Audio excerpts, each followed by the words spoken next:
प्यार और अकेलेपन विषय पर बनी सबसे अधिक जानकारीपूर्ण, विचारात्मक और प्रेरणात्मक फिल्मों से एक मानी जाने वाली खामोशी रोगियों के मनोरोग उपचार के इर्द गिर्द घूमती है। अपनी गहन समझ के माध्यम से एक बहुत ही वैध सवाल उठाती है और इसलिए प्रेम विषय पर बनी अन्य लोकप्रिय हिंदी फिल्मों की तुलना में इसे बिल्कुल अलग नजरिए से देखना या अध्ययन करने की जरूरत है। प्रसिद्ध बंगाली लेखक आशुतोष मुखर्जी की बंगाली अधूरी कहानी नर्स मित्रा पर आधारित हिंदी से निर्देशित आशीष सेन की अपनी बंगाली फिल्म ई चेवेल चा आई का रीमेक है, जिसमें सुचित्रा सेन ने अभिनय किया है और एक मनोरंजन अस्पताल चलाने के बारे में बात करती है। एक कर्नल द्वारा अपने मरीजों का नई जिंदगी तकनीक या दृष्टि से इलाज करना रोगी विशेष रूप से तीव्र उन्माद से पीड़ित होते हैं, जो एक पुरुष के बिना सहज प्यार के अतिरिक्त आग्रह के कारण होता है, जिसे वह अपनी मां से अलग होने के बाद अन्य महिलाओं में खोजता रहता है। और जब उसे लंबे समय तक वही नहीं मिलता है तो निराश उसे एक सन की व्यक्ति में बदल देती है, जो नफरत और अविश्वास से भरा होता है। उसे चिकित्सा देखभाल की आवश्यकता होती है।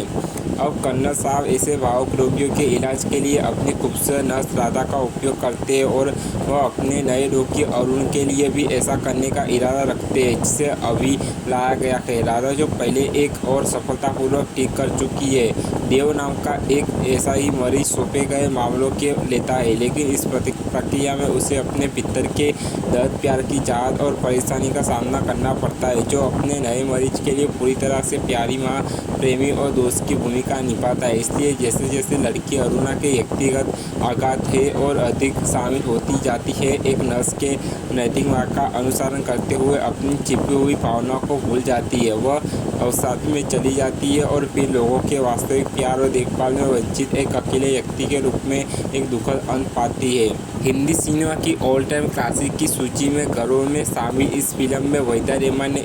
नर्स राधा के रूप में अपने करियर का सर्वश्रेष्ठ प्रदर्शन किया है और एक्ट्रेस अपनी बोलती आंखों से अकेलेपन के धोखे और बेपरवाह प्यार के छिपे दर्द को सिद्धार्थ से बयां करते हुए कुछ कहती है। वास्तव में प्यारी नर्स के उनके अभिनय का आदर्श रूप से हर अभिनेत्री को अध्ययन करना चाहिए, क्योंकि वह इतनी गहरी अभिव्यक्ति को इतनी सहजता से और अत्यंत समर्पण के साथ स्क्रीन पर चित्रित करने के लिए अपनी, हालांकि सुपरस्टार राजेश खन्ना भी यह भूमिका निभा रहे थे, लेकिन फिर भी खामोशी शुरू से अंत तक वहीदा रहमान की फिल्म बनी हुई है। और यही कारण है कि उन्हें निम्नलिखित में सर्वश्रेष्ठ अभिनेत्री फिल्म फेयर पुरस्कार श्रेणी में नामांकित किया गया था।